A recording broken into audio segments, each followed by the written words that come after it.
Bom dia, boa tarde, boa noite. Não sei que horas você está vendo isso, mas como vocês devem ter visto no título do vídeo, é uma pergunta: tenho tuberculose extrapulmonar? E a resposta é sim, eu tenho.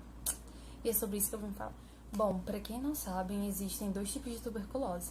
Eu fiz assim porque existem dois tipos de tuberculose, a pulmonar e a extrapulmonar. O vídeo vai ser falando mais da extrapulmonar, que é a que eu tenho, então não tem por que falar da pulmonar, né? Mas basicamente, como o nome diz, a pulmonar acontece no pulmão e a extrapulmonar fora do pulmão. É isso. Não, gente, brincadeira, não é só isso.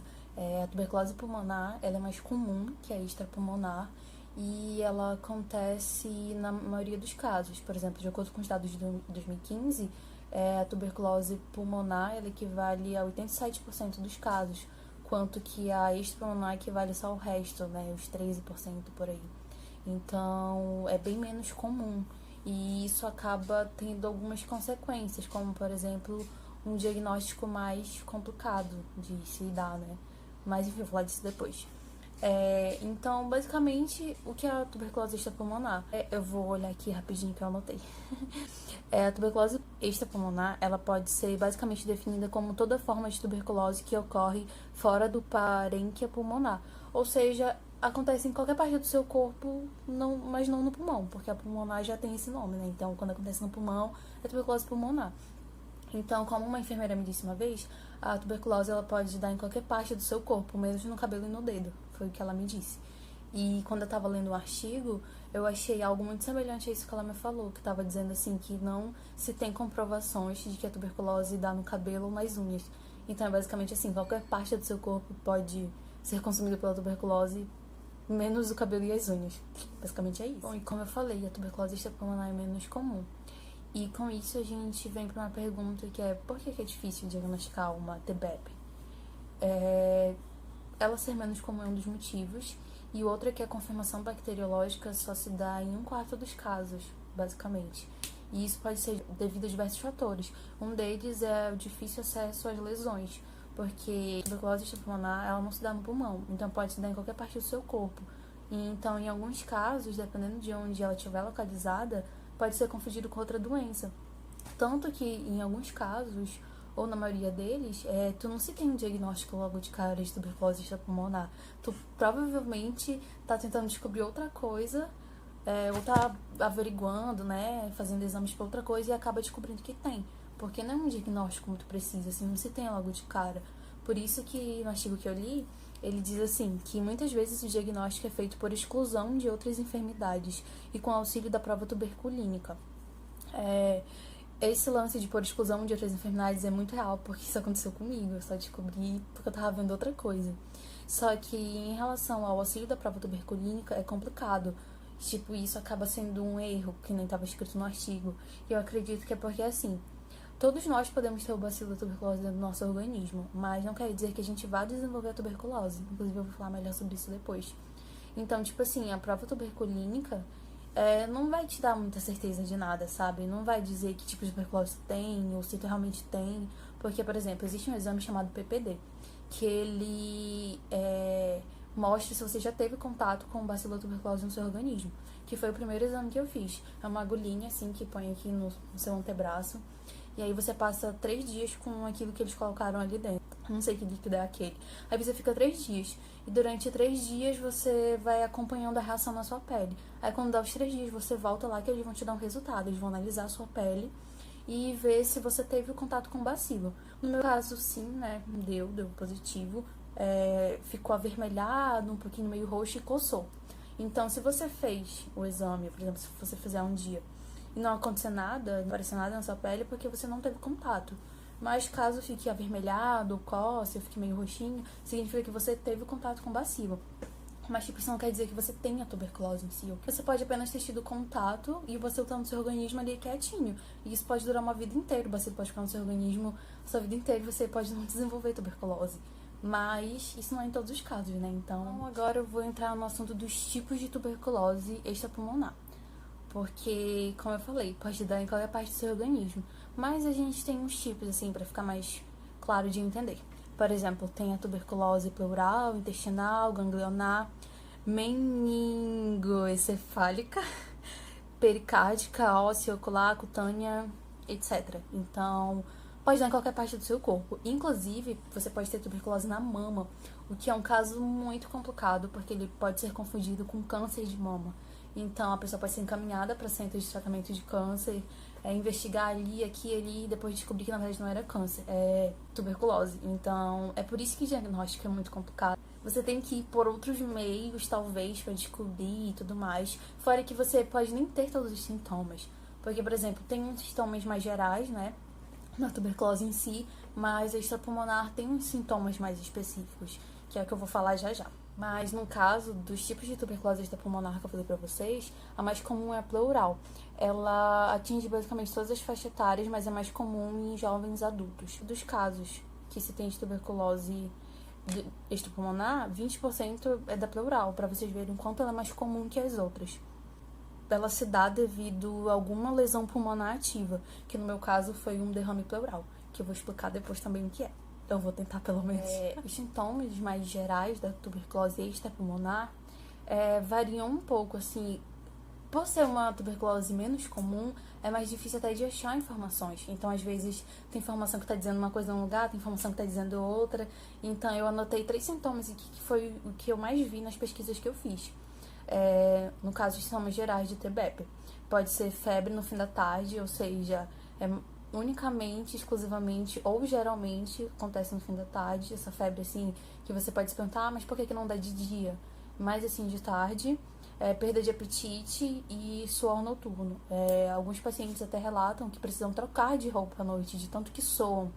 Então, digamos que esses sejam os sintomas mais gerais. E no caso da minha, que é a tuberculose pleural, tem uns outros sintomas mais específicos, que eu vou falar já já. Então, só dando um parênteses aqui rapidinho, que eu vou deixar no final do vídeo prints dos lugares onde eu tirei todas essas informações, só pra não ficar, parece que eu tô tirando tudo da minha cabeça. Eu tô lendo aqui algumas coisas, porque é muita coisa, muita informação, então eu preciso ler algumas coisas pra lembrar. Em relação aos sintomas gerais da tuberculose pleural, a gente tem febre, astenia e emagrecimento, dor torácica do tipo pleurítica, que no caso é na pleura, né, já que é tuberculose pleural, e que é dita como um sintoma, assim, predominante. E pode-se ter também tosse seca persistente e irritativa, e nos casos de derrame volumoso, ou seja, quando você tem um derrame pleural volumoso, você pode até ter dispneia. 20% dos casos da tuberculose pleural, ela se dá devido a alguma lesão pulmonar ativa. E como eu falei, no meu caso foi um derrame pleural. Mas o que é o derrame pleural?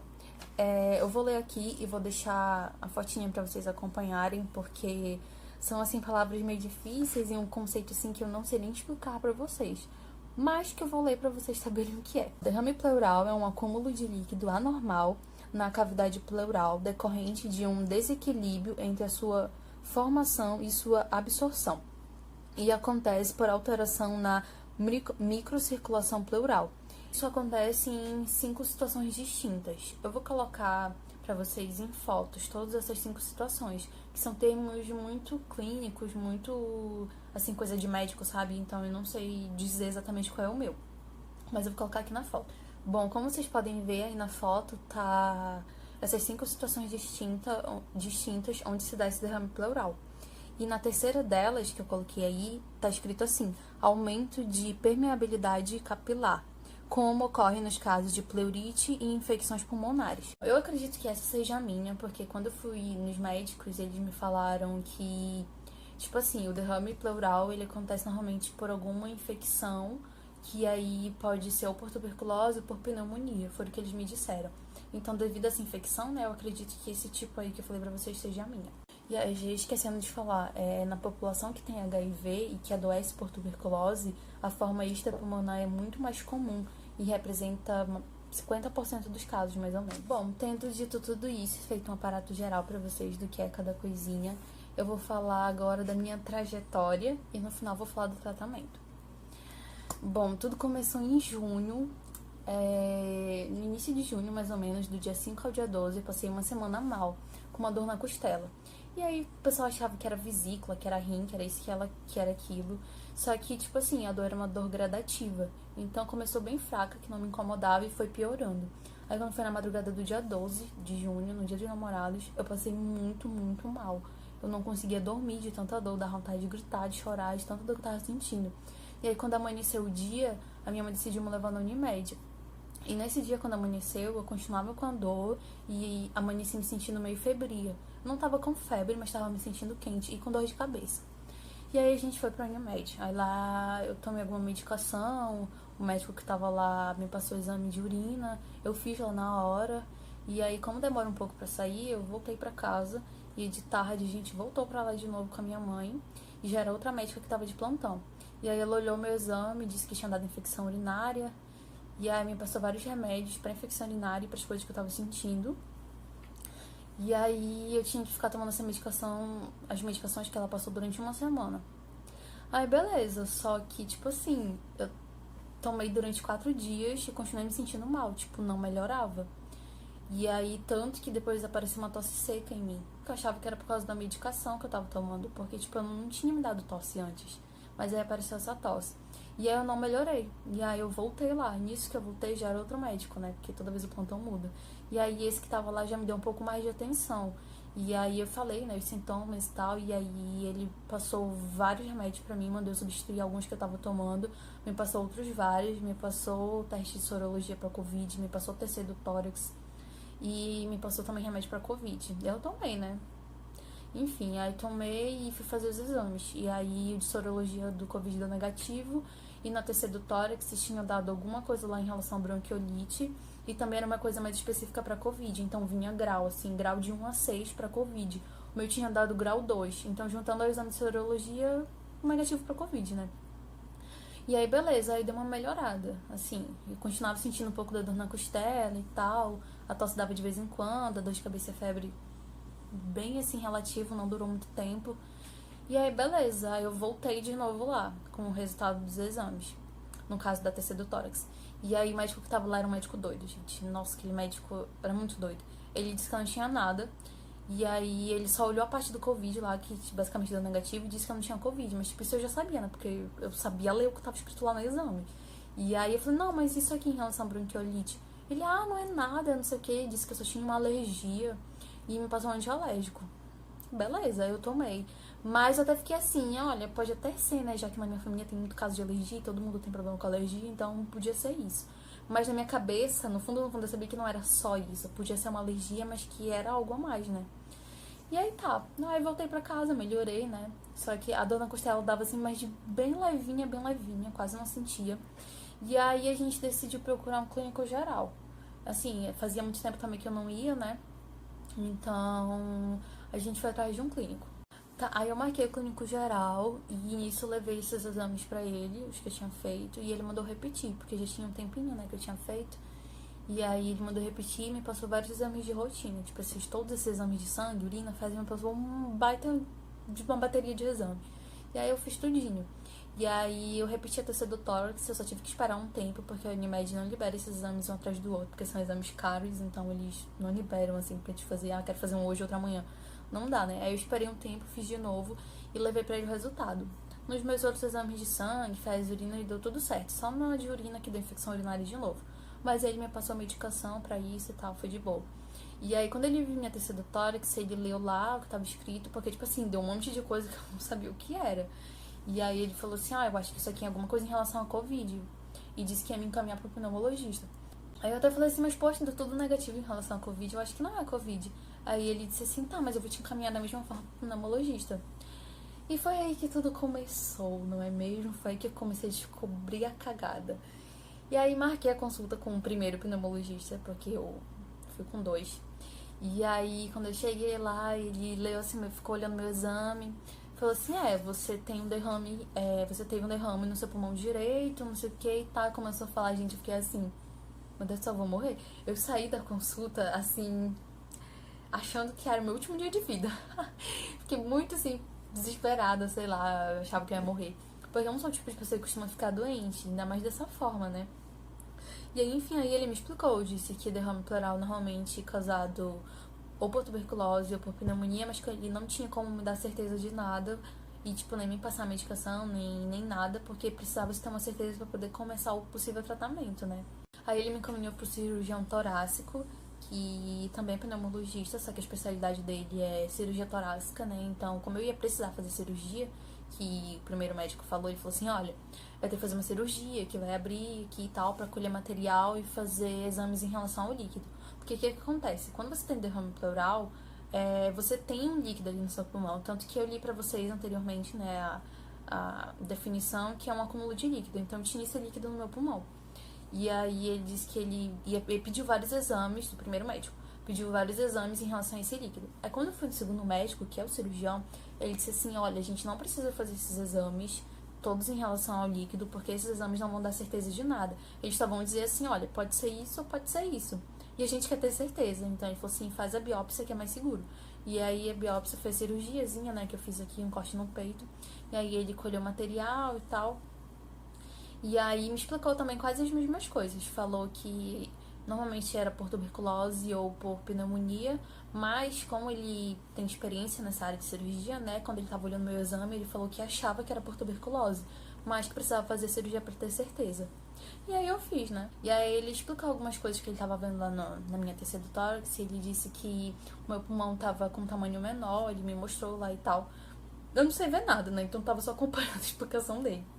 Mas ele disse que devido ao derrame, o meu pulmão estava com um tamanho menor, que não estava se expandindo, digamos assim, que depois da cirurgia, depois dele fazer a raspagem, ele provavelmente ia voltar a se desenvolver. Bom, pra quem não sabe, falando rapidinho, a pleura é basicamente uma membrana que reveste o nosso pulmão. Eu vou deixar uma foto aqui em sequência que é perfeita pro meu caso, que além de mostrar onde é a pleura, mostra um derrame comprimindo o pulmão. E é por isso que ele fica com um tamanho menor. Eu fiz a cirurgia numa segunda, aí no outro dia seguinte já fui liberada. Aí antes de ser liberada, né, ele foi lá me dar alta, e aí ele já chegou falando assim, olha, tuberculose mesmo. Então ele já me deu um laudo, disse que não era preciso esperar sair o resultado da biópsia e que eu já podia começar o tratamento, era só ir atrás de uma UBS. Porque sim, pra quem não sabe, a tuberculose é única e exclusivamente tratada pelo SUS, então é de graça o tratamento. Você consegue fazer o tratamento completo pelo SUS. Defendo o SUS, né, amados? Enfim, e aí ele me deu o laudo e tal. Aí no dia seguinte eu já fui atrás com a minha mãe. A gente foi nas UBSs aqui e tal, perto de casa. A gente foi em várias UBSs, mas não tinha. Em algumas não tinha medicamento, e outras esse tratamento tinha sido suspenso. E aí então a gente buscou o CRDT, né, que é o Centro de Doenças Tropicais daqui, que a gente já tinha certeza que lá ia ter. Até porque eu fiz o PPD por lá. Então a gente foi. Como eu falei pra vocês, né? A gente foi atrás e tal. E aí a gente acabou indo no CRDT, que é onde a gente tinha certeza que ia ter o tratamento. E aí a gente chegou lá, tipo assim, lá tem as salas divididas, né? Pra cada doença, digamos assim. Aí a gente foi lá na sala de tuberculose. E as enfermeiras atenderam a gente e começaram a fazer meu cadastro. Aí fizeram várias perguntas, né? Me explicaram algumas coisas em relação a TB pleural. E aí fiz meu cadastro e no mesmo dia já saí com a medicação. Só que demora um pouco, né? Porque tá fazendo cadastro ali, tudo muito novo, então eles passam bastante tempo conversando e tal, mas no mesmo dia já sai com os medicamentos. Bom, o tratamento para tuberculose, ele dura 6 meses e ele é dividido em 2 etapas. Na primeira, a gente faz o uso de um medicamento forte, que em cada comprimido a gente tem 4 drogas, que é rifampicina, isoniazida, pirazinamida e etambutol. E é este remédio aqui. Eu não consigo nem olhar mais pra esse remédio, enfim. Gente, é muito forte, então o início do tratamento é o mais complicado. Tipo assim, a primeira fase dura 2 meses, ou seja, são 2 meses tomando todos os dias 4 comprimidos desses. É uma droga nova que tá entrando no seu organismo. Então você imagina, um comprimido desse tem 4 drogas. Imagina você tomando 4 desses todos os dias. Você tá tomando 16 vezes as drogas que compõem o medicamento, sabe? Então é muito forte. O Ministério da Saúde, ele tem um protocolo para tuberculose. E basicamente você tem que tomar 4 desses todos os dias de manhã em jejum. Na verdade, a quantidade vai depender de você, do seu organismo, de quanto você pesa, se você tem alguma outra doença que possa interferir. Então a quantidade assim varia. Mas para uma pessoa saudável que nem eu e acima de 50 quilos, a recomendação são 4. Então tomo 4 desses todos os dias de manhã. Eu não tomo em jejum, porque não foi como o médico me recomendou. Ele recomendou que eu fizesse assim. Ele me passou um protetor de estômago, que eu devo tomar todo dia de manhã, em jejum, que eu tomo, na verdade. E aí espero meia hora, tomo meu café, espero mais meia hora e tomo os remédios. Então, basicamente, a primeira fase do tratamento é essa que eu falei pra vocês. A segunda é com uma medicação mais leve, e que já não tem mais 4 drogas em cada comprimido, já diminui pra 2.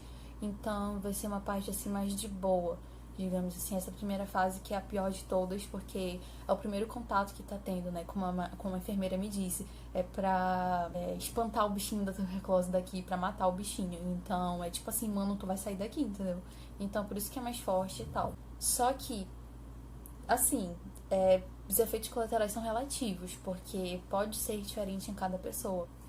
Mas, assim, eu recentemente tenho passado muito mal. Tipo, tem 4 dias seguidos que eu tô passando muito mal, com coisas muito estranhas, muito ruins, de verdade. Tipo assim, um mal-estar muito grande, parece que vou desmaiar. Uma tosse muito, muito, muito ruim, que parece que fica forçando aqui. Coceira na pele tá me dando de forma muito forte. Coça demais e eu não consigo não coçar.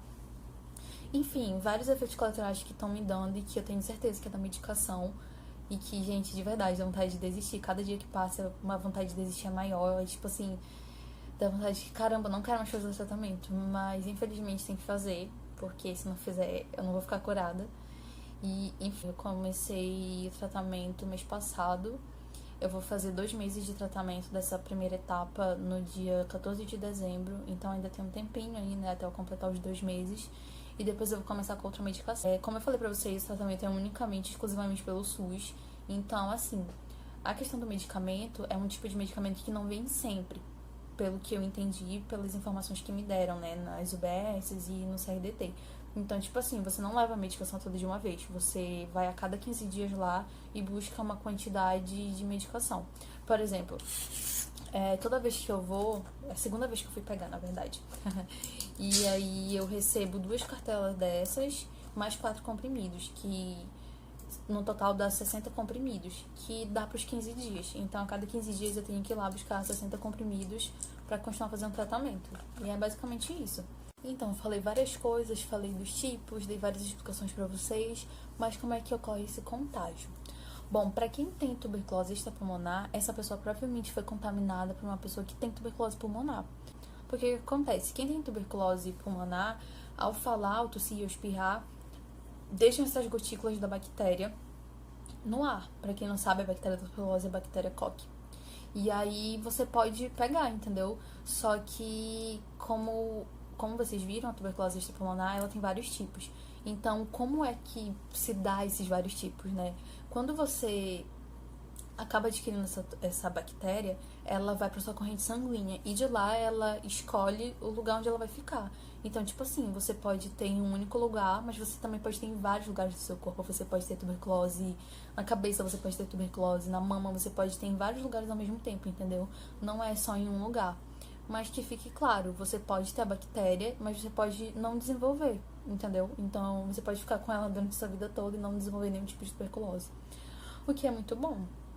Parabéns. Gente, eu não sei se o vídeo vai ficar no mesmo formato, porque eu esqueci de falar algumas coisas e eu voltei aqui pra falar, né? Enfim, o cabelo tudo bagunçado. Eu esqueci de mencionar uma coisa muito importante, que é pessoas que têm tuberculose extrapulmonar não transmitem pra ninguém.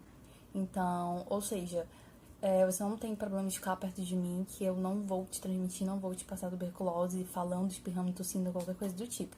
Sobre o início do tratamento, eu acho que eu não mencionei, assim, certinho o que aconteceria, né, no início da medicação. A enfermeira tinha me dito que eu ia sentir algumas coisas, como, por exemplo, eu ia mijar vermelho, e de fato eu mijo vermelho, então a coloração do xixi muda por conta da medicação, então é basicamente isso, eu mijo vermelho.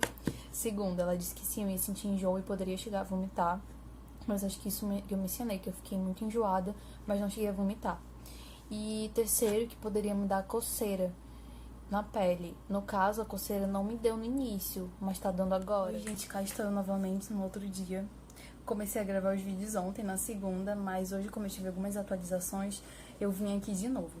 Falei, né, que em relação ao tratamento, e disse que um dos médicos tinha dito que não era pra eu seguir o protocolo, né? Que não era pra eu tomar em jejum. E expliquei pra vocês como eu tava tomando. Só que hoje eu voltei com o primeiro médico, que foi que me encaminhou pro cirurgião. E aí voltei com ele na consulta hoje. E aí ele basicamente disse que o médico tava errado e tava equivocado. E que eu tava tomando errado. E que o certo é sim tomar todo dia em jejum. E aí é isso, né? Agora eu vou ter que parar de tomar do jeito que eu tava tomando e fazer meu organismo se acostumar a tomar em jejum. E eu falei também pra vocês dos efeitos colaterais, né? De alguns. Não sei se eu entrei muito em detalhes, não lembro do que eu falei nos vídeos. Bem, mas enfim, de acordo com os efeitos colaterais que eu tava sentindo, ele me passou mais remédios hoje pra tentar amenizar os efeitos. E quais eram? Eu acho que eu não sei se eu mencionei antes, se eu mencionei eu vou estar mencionando de novo, mas enfim. Que era coceira, tipo uma coceira fodida, que era da cabeça até os pés e coçava horrores, horrores, horrores. Parecia que minha pele saía, assim. Uma queimação também aqui que eu sentia. E a tosse, né, que eu falei. Então, ele me passou 3 remédios pra isso. Esse, o Loratadina pra alergia. Esse aqui pra queimação que eu tô sentindo quando eu passo mal. E esse aqui pra tosse.